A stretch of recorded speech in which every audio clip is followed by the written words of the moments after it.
বন্ধুরা, আজ আপনাদের সাথে খুবই বড় পার্সোনালিটি সম্পর্কে আলোচনা করতে চলেছি। হ্যাঁ বন্ধুরা, খুবই বড় ক্রিকেটার, সাকসেসফুল ক্রিকেটারের সম্পর্কে আলোচনা করব আজকের এই ভিডিওয়। আর তার নাম হলো MS ধোনি। এনাকে কে না চেনে, কারণ ইনি আমাদের দেশকে এবং আমাদেরকে অনেকভাবে গর্বিত করেছেন।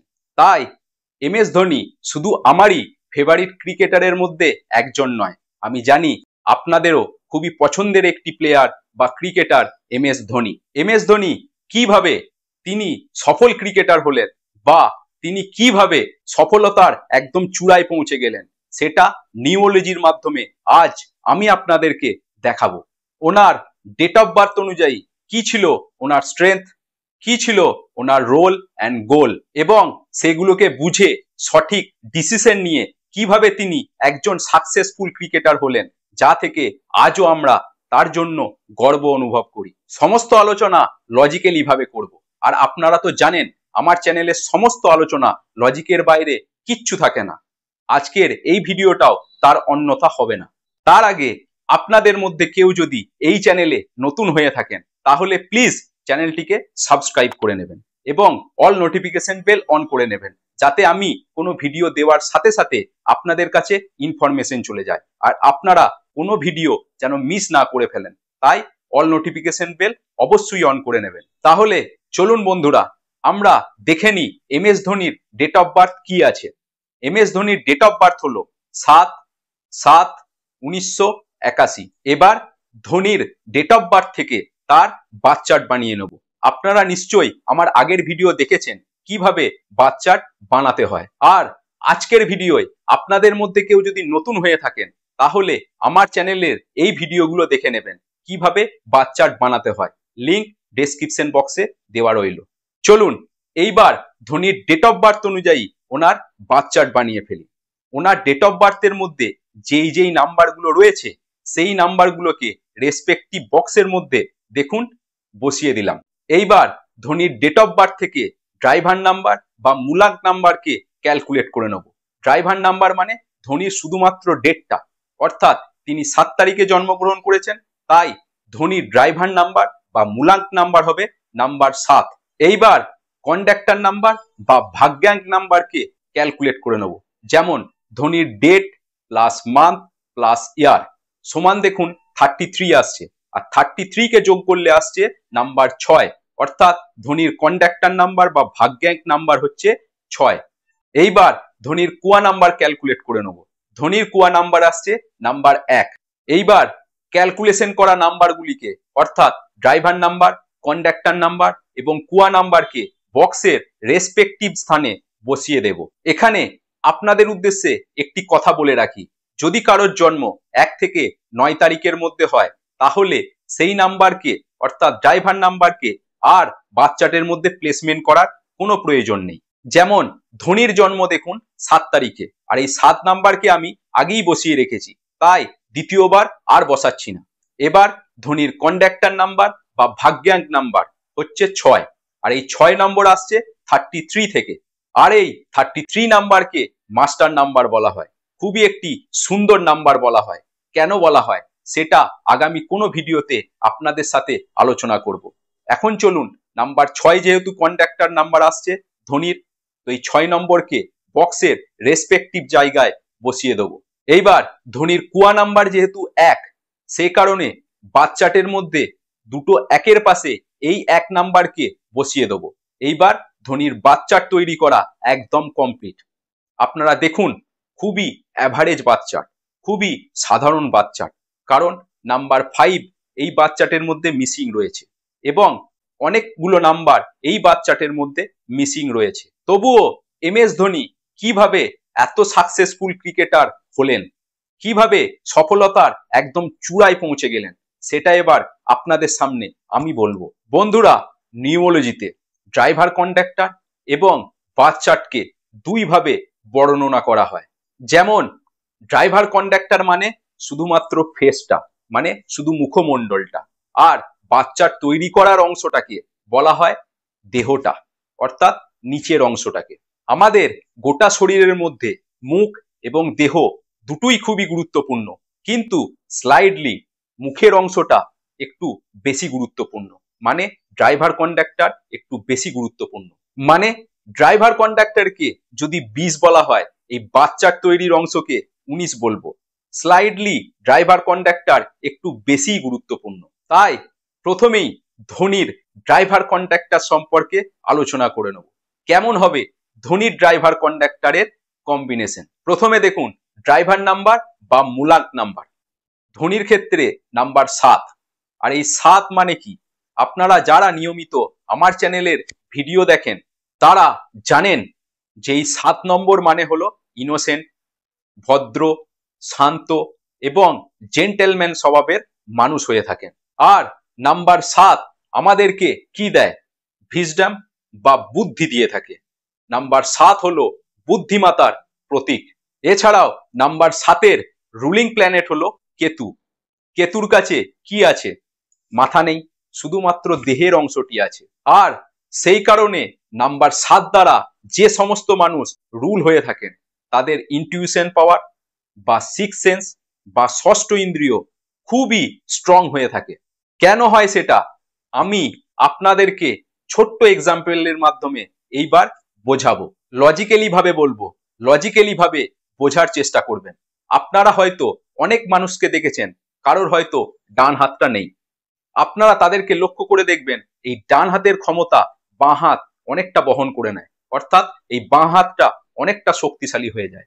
সেম প্রসেস, আপনার যদি কোনো পা যদি না থাকে, অন্য পা দেখবেন তার ক্ষমতা অনেকটাই বহন করে নিতে পারে।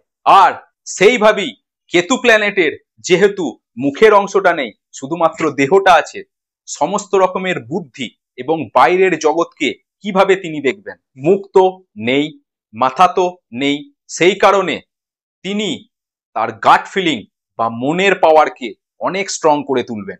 এটা আমি আপনাদেরকে বলবো ভগবানের একটা বিশেষ আশীর্বাদ। হ্যাঁ বন্ধুরা, ঈশ্বরের অনেক আশীর্বাদ থাকে। কেতুর যেহেতু মুখমণ্ডলটা নেই, শুধুমাত্র দেহটা আছে, আর তার গাট ফিলিংকে সেই কারণে তারা অনেকটাই শক্তিশালী করে ওঠেন, নিজের মনকে অনেকটাই পাওয়ারফুল করে তোলেন। সেই কারণে এই 7 নম্বর দ্বারা রুল হওয়া মানুষদের ইনটিউশন পাওয়ার, সিক্স সেন্স বা ষষ্ঠ ইন্দ্রিয় প্রচুর স্ট্রং থাকে। তাহলে আমরা এটা তো বুঝতেই পারলাম নাম্বার 7-এর ইনটিউশন পাওয়ার বা সিক্স সেন্স কেন স্ট্রং থাকে। আর এই ইনটিউশন পাওয়ার মানে কি? ইনটিউশন পাওয়ার মানে হলো কোনো কিছু ঘটার পূর্বে তার ইনফরমেশন বা আভাস আগে থাকতে চলে আসা, বা কোনো জিনিস ঘটতে চলেছে সেটা আগে থাকতেই বুঝতে পেরে যাওয়া। একেই বলা হয় ইনটিউশন পাওয়ার বা সিক্স সেন্স বা ষষ্ঠ ইন্দ্রিয়। আর সে কারণেই ধোনির ড্রাইভার নাম্বার বা মূলাঙ্ক নাম্বার যেহেতু 7, সেই কারণে ধোনির রিভিউ নেওয়া মানেই অন্য ক্রিকেটার আউট। আপনারা জানেন ধোনির ক্ষেত্রে 99% সাকসেস রেট রয়েছে রিভিউর ক্ষেত্রে। আর উইকেট না দেখে বল থ্রো করে কত রান আউট, কত স্টাম্পিং ধোনি যে করেছেন আপনাদেরকে নিশ্চয়ই আর বলে দিতে হবে না। এছাড়াও ক্রিকেট ম্যাচ শুরু হওয়ার আগে কোন কোন প্লেয়ারকে খেলাতে হবে, কাকে কোন সময়ে বল দিতে হবে, কোনখানে কোন ফিল্ডারকে ফিল্ডিং দাঁড় করাতে হবে, এই ধরনের ছোট ছোট সিক্স সেন্স নাম্বার 7-এর দ্বারা এসে থাকে। বন্ধুরা, আপনারা ভাবুন তো, সেন্ট্রাল গভর্নমেন্টের চাকরি, রেলের মতো চাকরি ছেড়ে ক্রিকেটের জন্য নতুন করে পরিশ্রম করতে আপনাদের মধ্যে কেউ কি পারবেন? আমার মনে হয় না আপনাদের মধ্যে কেউ এমন আছেন যিনি এই ধরনের সাহস দেখাতে পারবেন। কিন্তু দেখুন ধোনি সেই কাজটা করে দেখিয়েছেন। তিনি একটা সেন্ট্রাল গভর্নমেন্টের রেলের মতো চাকরি ছেড়ে সেখান থেকে অজানা সেখানে সাকসেস পাবে কি পাবে না, ক্রিকেটের জন্য নতুন ভাবে পরিশ্রম করতে সেখান থেকে চলে এসেছেন। সেই কাজটা ধোনি করে দেখিয়েছেন। সেই কারণে ধোনিকে আমরা এক নামে চিনে থাকি। আমার মনে হয় ধোনি এটা বুঝতে পেরেছিলেন তার রোল কি, তার গোল কি। তিনি যে ক্রিকেটের জন্যই তৈরি হয়েছেন সেটা মহেন্দ্র সিং ধোনি খুব ভালো মতো বুঝতে পেরে গেছিলেন। এই ছিল নাম্বার 7-এর স্ট্রেংথ পয়েন্ট।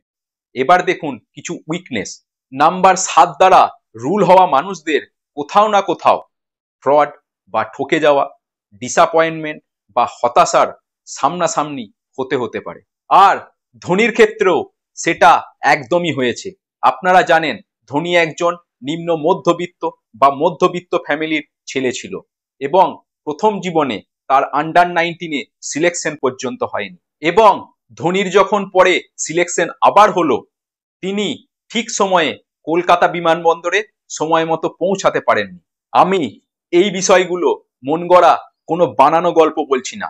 আপনারা যারা ধোনির আনটল স্টোরি বা ধোনির লাইফ নিয়ে যে সিনেমা আছে সেই সিনেমা দেখলেই সমস্ত বিষয় জানতে পারবেন। আপনারা জানেন ধোনিকে প্রথম জীবনে কতটা পরিশ্রম করতে হয়েছে, কতটা হতাশার মধ্যে দিয়ে কাটাতে হয়েছে। এছাড়াও ভালোবাসা বা লাভ লাইফ বা পার্মানেন্ট রিলেশনশিপের মধ্যে কিছু না কিছু প্রবলেম আসতে পারে। তাই আপনারা যারা ধোনির আনটোল্ড স্টোরি সিনেমাটা দেখেছেন তারা নিশ্চয়ই জানেন ধোনির প্রথম জীবনে অর্থাৎ এক্স গার্লফ্রেন্ড একটা অ্যাক্সিডেন্টের মধ্যে মারা গিয়েছিল এবং আপনারা যারা এই সিনেমাটা খুব ভালোভাবে দেখেছেন তারা নিশ্চয়ই জানেন ধোনিকে প্রথম জীবনে অনেক পরিশ্রম এবং অনেকটা হতাশার মধ্যে দিয়ে যেতে হয়েছে, তবুও তিনি হাল ছাড়েননি, পরিশ্রম করতে একদম দ্বিধা করেননি। সেই কারণে উইকনেসকে সরিয়ে রেখে স্ট্রেংথকে সামনে রেখে এগিয়ে গেছেন। এবার আসি ধোনির কন্ডাক্টর নাম্বার বা ভাগ্যাঙ্ক নাম্বারের দিকে। ধোনির কন্ডাক্টর নাম্বার হলো নাম্বার 6, অর্থাৎ এর রুলিং প্ল্যানেট হলো শুক্রাচার্য বা দানব গুরু বা দৈত্য গুরু। আর এখন এটাই মনে করা হয় এখন শুক্র প্রধান যুগ চলছে, মানে আপনা সাপনা মানি মানি। আর এটাও মনে করা হয় আপনার কন্ডাক্টর নাম্বার আপনার 30 থেকে 35 বছর পর খুব ভালোভাবে অ্যাক্টিভ হয়ে যায়। আর ধোনির কন্ডাক্টর নাম্বার বা ভাগ্যাঙ্ক নাম্বার যেহেতু 6, সেই কারণে শুক্রাচার্য কি দিয়ে থাকে? শুক্রাচার্য নেম, ফেম, গ্ল্যামার, রিলেশনশিপ ভালো, টাকা পয়সা, বাড়ি গাড়ি সমস্ত কিছু দিয়ে থাকে নাম্বার 6 বা শুক্রাচার্য। আর আপনারা দেখলেই বুঝতে পারবেন ধোনির মোটামুটি 30 থেকে 35 বছরের পর শুক্রাচার্য বা নাম্বার 6 যখন অ্যাক্টিভ হয়ে গেছিল তখনই তিনি সাকসেসের একদম চূড়ায় পৌঁছে গিয়েছিলেন। এবং ধোনির কন্ডাক্টর নাম্বার যেহেতু 6 আর ড্রাইভার নাম্বার যেহেতু 7, আর এই 6 আর 7-এর কম্বিনেশন খুবই ভালো এবং সুন্দর মনে করা হয়। কারণ নাম্বার 7 অর্থাৎ কেতু এই শুক্রাচার্যর কাছে জ্ঞান অর্জন করেছিলেন, সেই কারণে 6 এবং 7কে একই ফ্যামিলির মেম্বার মনে করা হয়। আর সেই কারণে এই কম্বিনেশনকে গুরু এবং শিষ্যের কম্বিনেশন বলা হয়ে থাকে। তাহলে আপনারা নিশ্চয়ই বুঝতে পারছেন নাম্বার 7 মানে হচ্ছে ভিজডম বা বুদ্ধি, ইনটিউশন বা সিক্স সেন্স। আর এই 7-এর শিক্ষা যেহেতু 6-এর কাছে অর্থাৎ শুক্রাচার্যের কাছে, সেই কারণে এই কম্বিনেশন খুবই ভালো, দুর্দান্ত, অসাধারণ বলা যেতে পারে। আর বন্ধুরা, আমি আপনাদেরকে সব সময় এই কথাটা বলি, আপনার ড্রাইভার কন্ডাক্টরের কম্বিনেশন অনুযায়ী আপনি কি আপনার রাইট প্রফেশনের মধ্যে আছেন, যা থেকে আপনি খুব সহজে সাকসেসফুল হতে পারবেন, খুব কম সময়ের মধ্যে সাকসেসফুল হতে পারবেন। দেখুন, পরিশ্রম কিন্তু প্রত্যেককে করতে হয়, পরিশ্রমের বিকল্প কিন্তু কিচ্ছু নেই, কিন্তু আপনি অল্প পরিশ্রমের মধ্যে খুব কম সময়ের মধ্যে সফলতার চূড়ায় কিভাবে পৌঁছাতে পারবেন সেটা আপনার ড্রাইভার কন্ডাক্টরের কম্বিনেশন এবং ডিটেলস বাচ্চার দেখে অবশ্যই বলা সম্ভব। ধোনিকে দেখুন, ক্রিকেটকে প্রফেশন হিসাবে বেছে নিয়েছেন, অনেক পরিশ্রম করেছেন এবং সাকসেসফুল হয়েছেন। ক্রিকেট মাঠে ক্যাপ্টেন হিসাবে অনেক সময় খুব দ্রুত ডিসিশন নিতে হয়, সেটা আপনারা নিশ্চয়ই জানেন। আর ধোনি যেহেতু নাম্বার 7 দ্বারা রুল হন, তার ইনটিউশন পাওয়ার যেহেতু অনেক স্ট্রং থাকে, সেই কারণে ধোনিকে ক্যাপ্টেন হিসাবে অনেক সফলতা দিয়েছে। আমার আজও মনে আছে 2007 সালের টি20 ওয়ার্ল্ড কাপের ফাইনাল ম্যাচ পাকিস্তানের সাথে, লাস্ট ওভার আর বল করতে যাচ্ছেন কে? যোগিন্দর শর্মা। এটা শুধুমাত্র ধোনির দ্বারাই সম্ভব। এছাড়াও নাম্বার 7 দ্বারা রুল হওয়া মানুষরা প্রচন্ড স্পিরিচুয়াল এবং ধার্মিক প্রকৃতির হয়ে থাকেন। সেই কারণে 2011 সালের ওয়ার্ল্ড কাপ জেতার পর ধোনিকে আপনারা দেখেছেন মাথা ন্যাড়া করে মন্দিরের সামনে ওয়ার্ল্ড কাপ হাতে নিয়ে ছবি পোস্ট করতে। এই ছিল নাম্বার 7-এর পাওয়ারফুল এবং স্ট্রং পয়েন্ট। আর নাম্বার 6 যেহেতু কন্ডাক্টর, সেই কারণে ধোনিকে কি দিয়েছে? নেম দিয়েছে, ফেম দিয়েছে, টাকা পয়সা দিয়েছে, বাড়ি গাড়ি ধন সম্পত্তি সমস্ত কিছু দিয়েছে। আর 7 আর 6 এর কম্বিনেশন, ড্রাইভার কন্ডাক্টরের কম্বিনেশন দুর্দান্ত এবং খুব ভালো কম্বিনেশন। এবার ছোট্ট করে ধোনির বাচ্চাটা একবার দেখে নিন। এই বাচ্চাটের মধ্যে কোনো রাজযোগ কমপ্লিট হচ্ছে না, যেমন 4-5-6, 2-5-8, 9-5-1, কোনো রাজযোগ ধোনির ক্ষেত্রে কমপ্লিট হচ্ছে না। তবুও তিনি হেভি সাকসেসফুল, খুবই সাকসেসফুল। কারণ হচ্ছে তার ড্রাইভার কন্ডাক্টরের কম্বিনেশন অনুযায়ী, অর্থাৎ 7 আর 6 এর কম্বিনেশন অনুযায়ী তিনি সঠিক প্রফেশনের মধ্যে ছিলেন, তার রোলকে চিনে নিয়েছিলেন, তার গোলকে চিনে নিয়েছিলেন, তার স্ট্রেংথ পয়েন্টকে খুব সুন্দরভাবে চিনে নিয়েছিলেন। আর সেখান থেকেই তিনি সাকসেসের রাস্তা তৈরি করতে পেরেছিলেন এবং সফলতার একদম চূড়ায় পৌঁছাতে পেরেছেন। বন্ধুরা, এই ধরনের আলোচনা বা এই ধরনের লাইভ কেস স্টাডি আপনাদের সামনে নিয়ে আসার একটাই কারণ, ধোনির কাছে দেখুন খুব একটা ভালো বাচ্চা নেই। এর থেকে ভালো বাচ্চা হয়তো আপনার কাছে আছে, হয়তো রাজযোগও বসে আছে, কিন্তু হয়তো আপনি সফল নন বা অতটা সাকসেসফুল হতে পারছেন না। তো সেই কারণে এই এলিমেন্ট যদি আপনার কাছে বসে থাকে, এর থেকেও ভালো এলিমেন্ট যদি আপনার কাছে বসে থাকে, তাহলে কিভাবে আপনি আপনার স্ট্রেংথকে বুঝবেন, কিভাবে আপনি আপনার রোলকে বুঝবেন, কিভাবে আপনি আপনার গোলকে বুঝবেন। সেই কারণে এই ভিডিওটা বা এই লাইভ কেস স্টাডি আপনাদের সামনে নিয়ে আসা, যাতে আপনারাও খুব সুন্দরভাবে, খুব অল্প সময়ের মধ্যে, কম পরিশ্রমে সাকসেসফুল হতে পারেন বা সফলতার চূড়ায় পৌঁছাতে পারেন। সেই কারণেই এই লাইভ কেস স্টাডি ধোনির দ্বারা আপনাদেরকে বোঝানোর চেষ্টা করলাম। আশা করছি ভিডিওটা আপনাদের খুবই ভালো লেগেছে, খুবই ইনফরমেটিভ লেগেছে। যদি ভালো লাগে একটি লাইক এবং আপনার আত্মীয় স্বজন এবং বন্ধু বান্ধবের মধ্যে ভিডিওটাকে বেশি বেশি করে শেয়ার করে দেবেন, যাতে এই ধরনের নলেজ তাদের কাছেও পৌঁছাতে পারে এবং নিজের লাইফকে অনেকটা আপলিফট করতে পারে। দেখা হবে পরের ভিডিও, পরের নতুন ইনফরমেটিভ ভিডিও। ততক্ষণের জন্য ভালো থাকবেন, সুস্থ থাকবেন, পরিবারের খেয়াল রাখবেন। ধন্যবাদ।